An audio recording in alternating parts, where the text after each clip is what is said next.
Funding for Idaho Reports is provided by the Friends of 4, 10, and 12, the Corporation for Public Broadcasting, and by a grant from the Laura Moore Cunningham Foundation. And we've done some calculating and expect that will add from $4,000 to $10,000, about 10% to the cost of building a home in our area.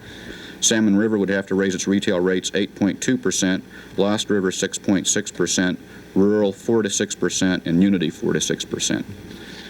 We think those numbers suggest that there are going to be some particular economic impacts of significant dimension. Representatives of rural cooperatives and local governments want to delay a regional energy conservation plan that they say could cost Idahoans a lot of money.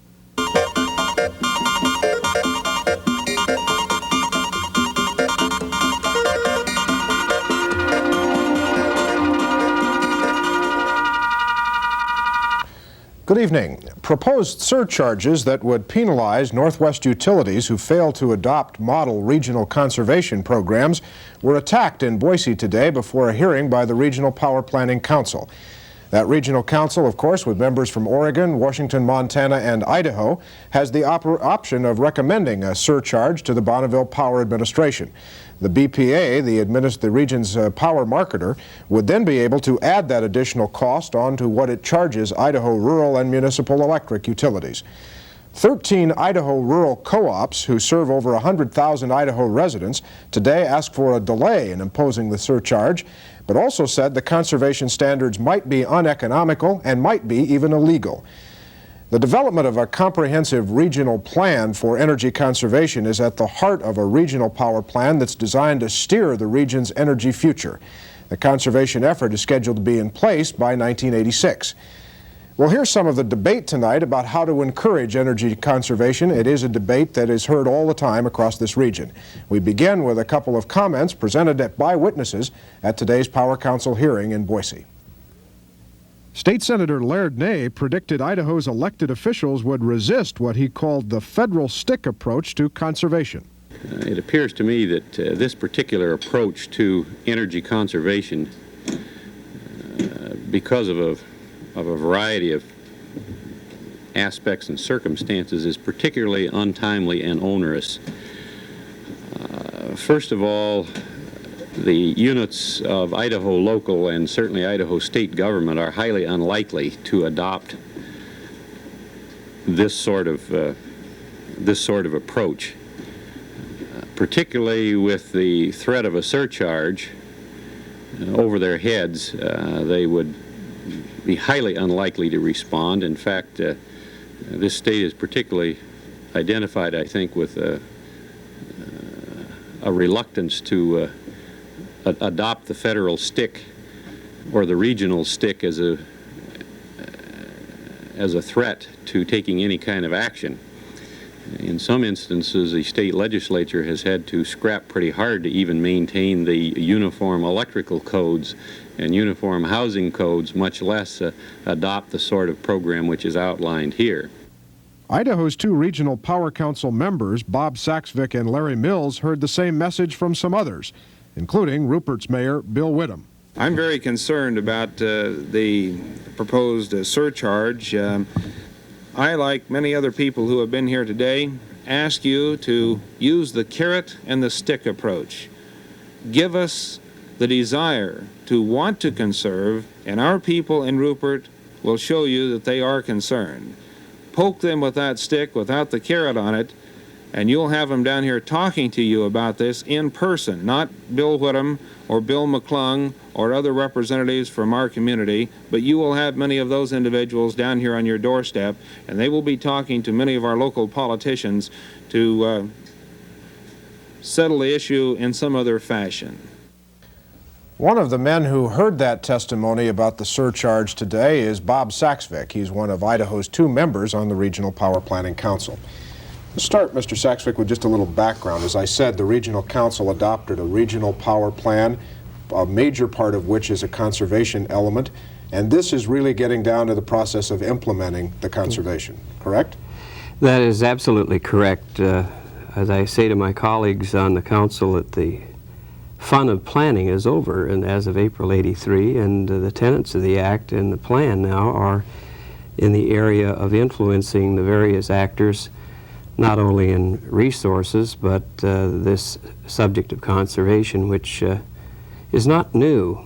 It's explained to us today that many utilities were in conservation before the act passed in 1980. But let me get to the history that you requested. The act was perceived in a shortage projected in '83, an insufficiency by Bonneville to deliver load possibly to its many customers. With that kind of thought, it was expressed that the option was to have a priority of conservation number one amongst resources, followed by renewable resources, cogeneration, and thermal resources as coal and nuclear. And the council, by the act, is then obligated to act in that priority of obtaining resources. So really, conservation is of utmost number one importance by law in this region. That is correct. It is also a useful tool in managing load for utilities, as many have already have accomplished in the private sector, and public utilities are also now doing the same under the direction of the Bonneville weatherization retrofit of existing homes. But now when you're talking about building new homes, that's a whole new set of criteria for the region. Well, let me just interrupt you to ask about, maybe you can give me one or two examples of what kind of thing we're talking about here and how the normal person would be impacted by this.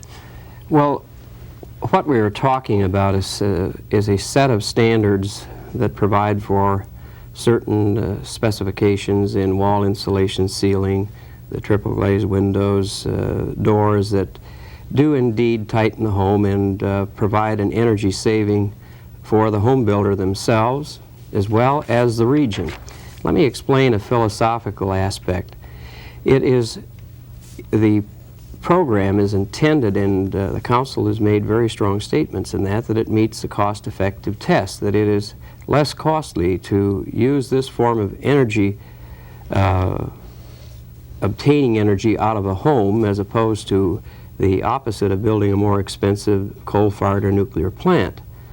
And it has to meet that cost-effective test.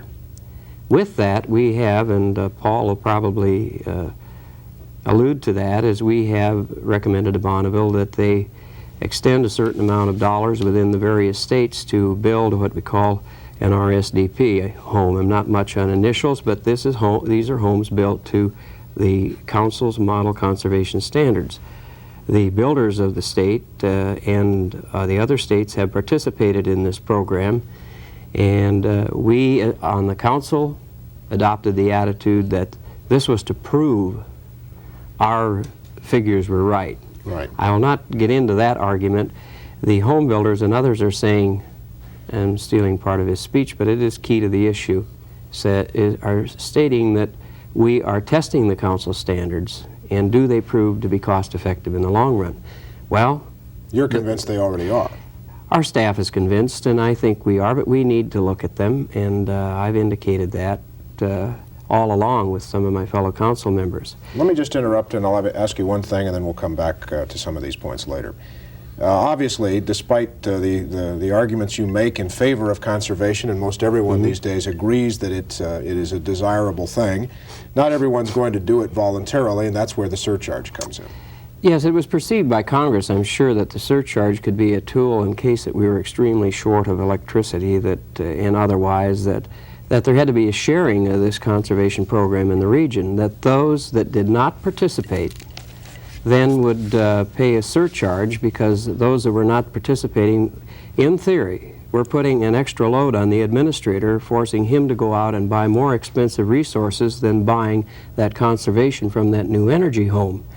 So if that was the attitude of that utility or that district or local government area that didn't allow this to happen, then they should share in those extra costs. And I think that's putting it very basically and simply what the theory behind that surcharge is. Well, good. We'll come back in a moment. Thank you. The Idaho Cooperative Utilities Association, which represents 13 rural co-ops in this state, has major concerns about this process. Roy Guerin of Boise is the group's general counsel. Mr. Guerin, until late last year, was special assistant to Bonneville Power Administrator Peter Johnson. He's now in law practice in Boise.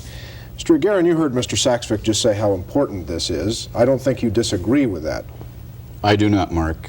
Clearly, from our perspective, conservation is the resource of first choice in the region. Matter of fact, as a matter of law, it is the resource of first choice.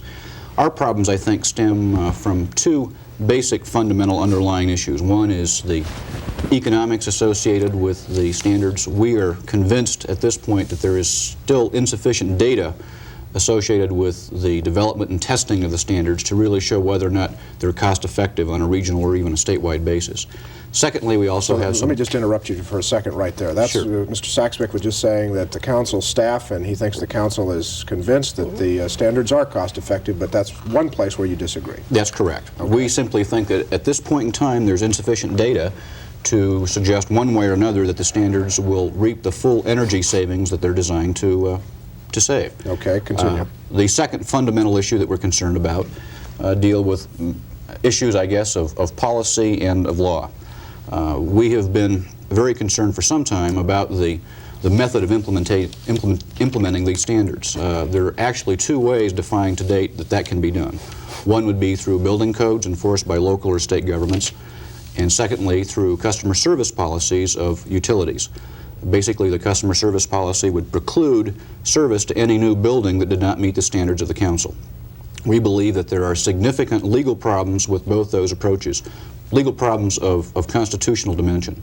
So accordingly, before the council proceeds with the ultimate implementation of the program and ultimately a recommendation for the Bonneville administrator to impose surcharges, we think there needs to be additional research done both on the issues of economics and also on the legal issues. And that was the basic thrust of our presentation to the council today. And because of those questions that you have, you've asked for the council obviously to delay. That's correct. How long? Well, we did not set a particular period of time within which we'd recommend a delay. And the reason for that is that the issues are broad enough and significant enough that to place a particular time frame on it, I think would be a disservice. The questions relative to the cost effectiveness of the standards may take one, possibly two additional heating seasons or winter seasons before we have sufficient data to prove the reliability. Secondly, the legal issues may be resolved in various forums. One obviously could be through an Attorney General's opinion in the respective states, possibly through litigation if that ultimately became the only course or recourse that we had. Obviously that's not the preferred choice, but ultimately it could come to that. So we're saying let us look at the issues and try to have a orderly resolution of them, and let's not put a particular time frame on it, simply because we believe that since the region is in a significant period of energy surplus, and according to Bonneville and council projections will be so until the year 1994, there's no great urgency to place the standards in effect in 1986. And finally, as we heard you say it on the videotape at the beginning of the program, this could be very costly for the customers of the co-ops that you represent. Yes, indeed. Mark, as a part of our preparation for testifying to the council today, we asked several engineering firms that do a great deal of work for our customer co-ops in the state to perform some calculations as to what the economic impacts of a 10% surcharge, which is the recommended level of surcharge at this point, would be on 4 of our customer utilities. And frankly, we were quite astounded when those calculations were run.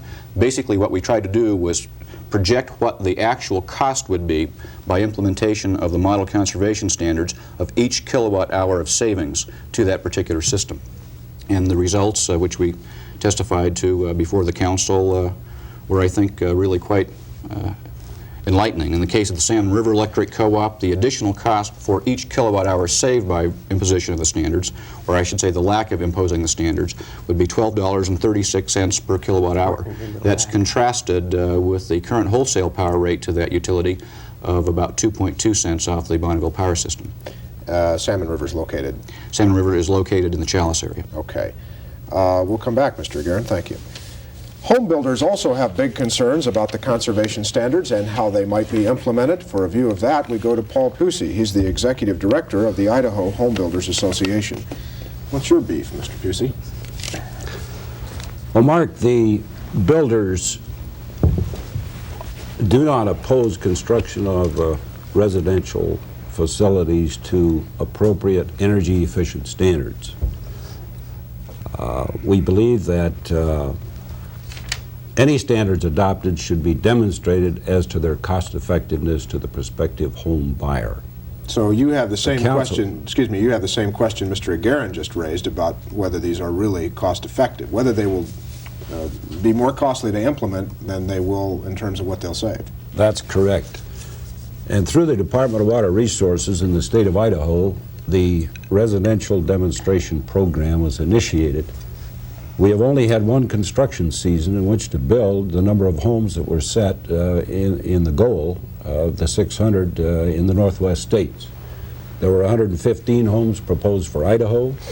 We will probably get less than 50% of those demonstration homes constructed. Let me just interrupt you there. These homes were to be built as a sort of a demonstration project to see how these standards in practice really work. Yes, the homes will be built according to the standards, and testing devices installed so that the buyer and owner could use the home and demonstrate, according to the tested devices, the effectiveness of the energy efficiency in the construction. Right.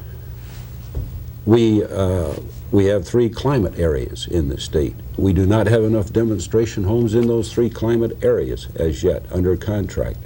We have requested that the council consider extending the RSDP program at least for 1 year or 1 more construction season.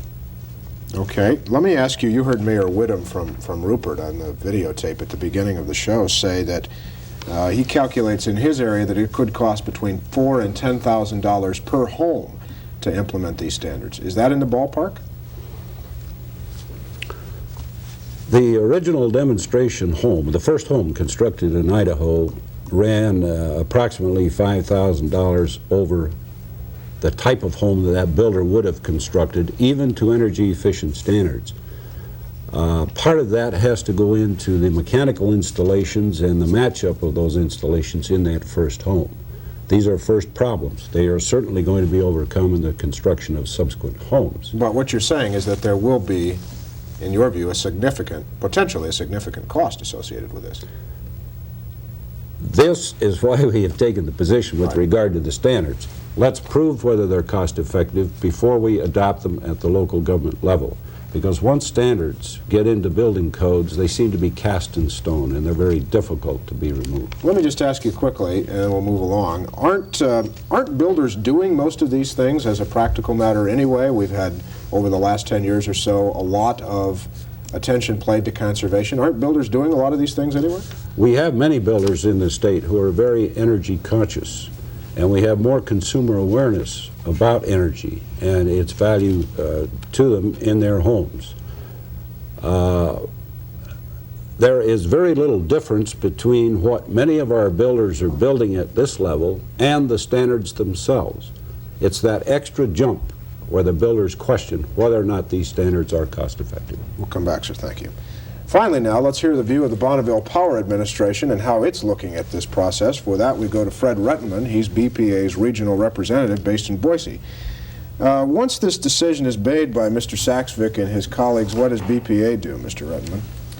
Well, as laid out in the Regional Power Act, the authority to grant surcharges or impose surcharges is the prerogative of the BPA administrator. So it's the administrator who must make the final determination as to whether or not surcharges should be imposed.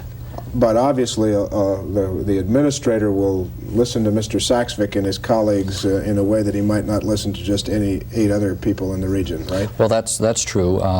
Certainly Bonneville and the council have worked closely over the last couple of years on a number of activities, including conservation programs, and I think generally Bob and other council members feel that we have been highly supportive of the efforts of the council and have moved forward with them on developing conservation potential.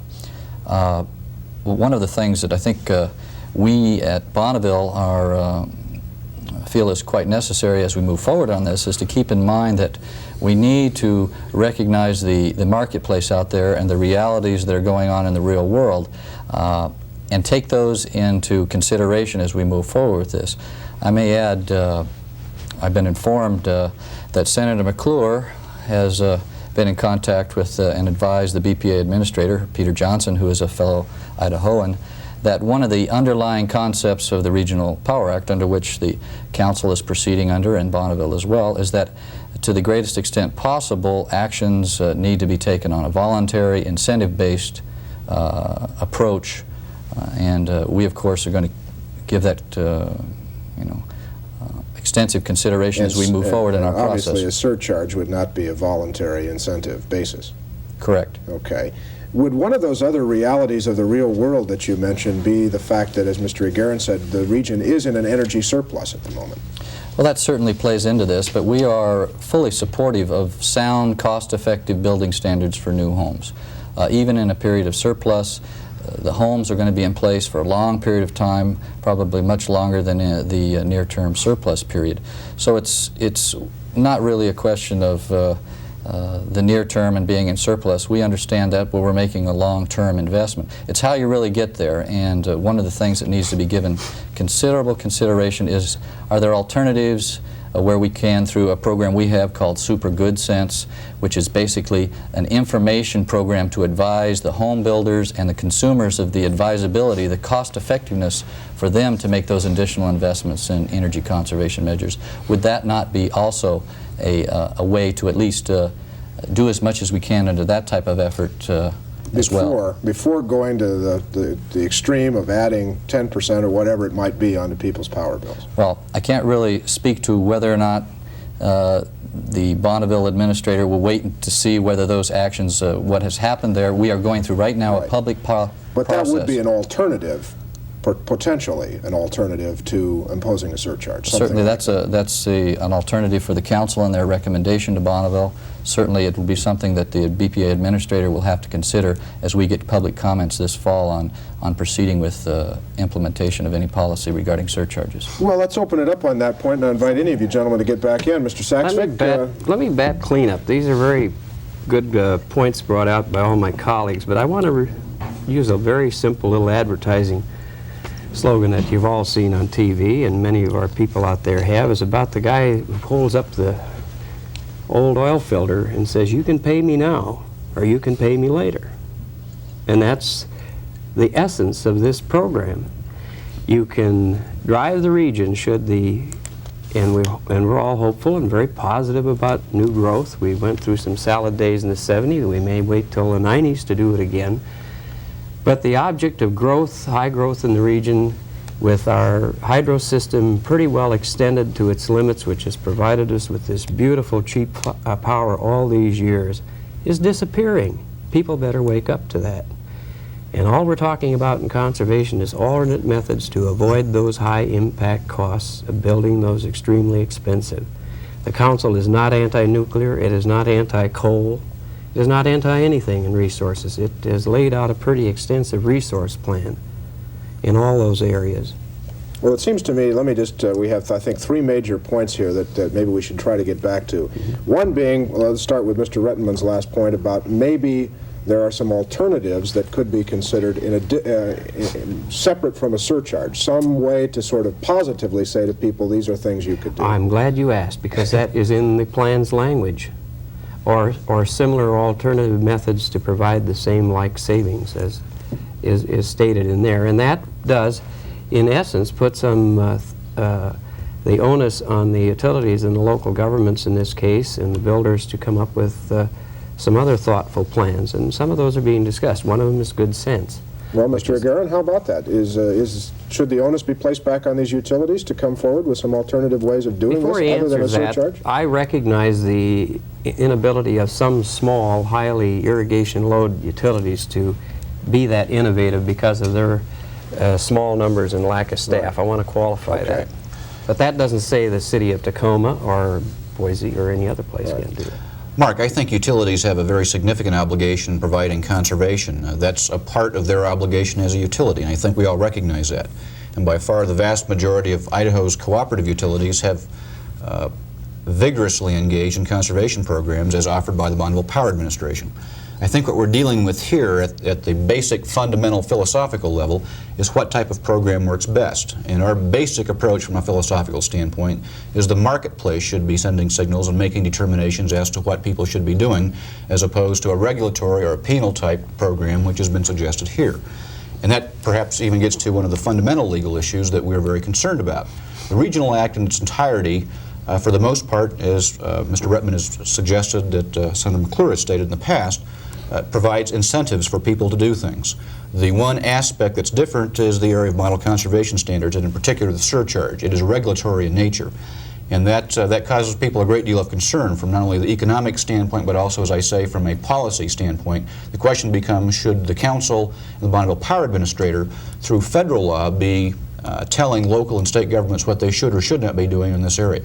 Okay. Mr. Saxvik, do you want to comment on that quickly? He is giving you a very legal overview of the act, but let me tell you where the council came from. We know all along that without the Paul Pusey's and his organizations, and without the mayors and the county commissioners, we've made a concerted effort to say that this program has to start at the local level. Mr. Mills and I have not chosen to, for many obvious reasons, run off to the legislature to inflict a code on the state. We want to explore all these other avenues of cooperation before we get to that point. And I think that's working well.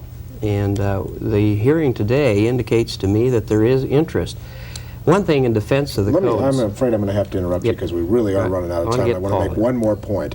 Mr. Pusey's point about how more time is needed to see whether your conservation, model conservation standards are working. Right. He says not enough homes are going to have been built in the target frame. That is a very legitimate plea, and we have the letter on our desk. And I discussed that with the Administrator Peter Johnson today about that particular problem. It's one of financing, Bonneville budget, and the thoughts of the other council members in having the ability to extend that program. But it is a very valid, I feel, a very valid comment. So that would, obviously in your view, that would be reason to delay, to take some more time. Very reasonable, Mark. And one other comment with regard to alternatives.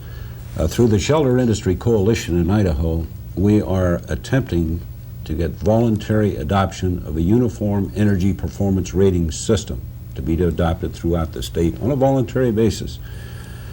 This would provide an incentive to mortgage lenders to offer a little more money or to qualify more buyers for those prospective homes out there that do have a high energy performance rating. So the incentive is there to the builders to build that type of home. Yes, in fact, we've endorsed the Wiry study as what the firm that's been using some of Bonneville's resources to try to put a rating system into the region that the bankers and the mortgage companies will adopt. Okay. One of many. I'm going to have to interrupt you there. Mr. Saxvik and Mr. Pusey, we thank you for joining us tonight, gentlemen. Mr. Guerin and Mr. Rettman, thank you, gentlemen. That's our time for tonight. We'll be back on Monday. I'm Mark Johnson. Good night.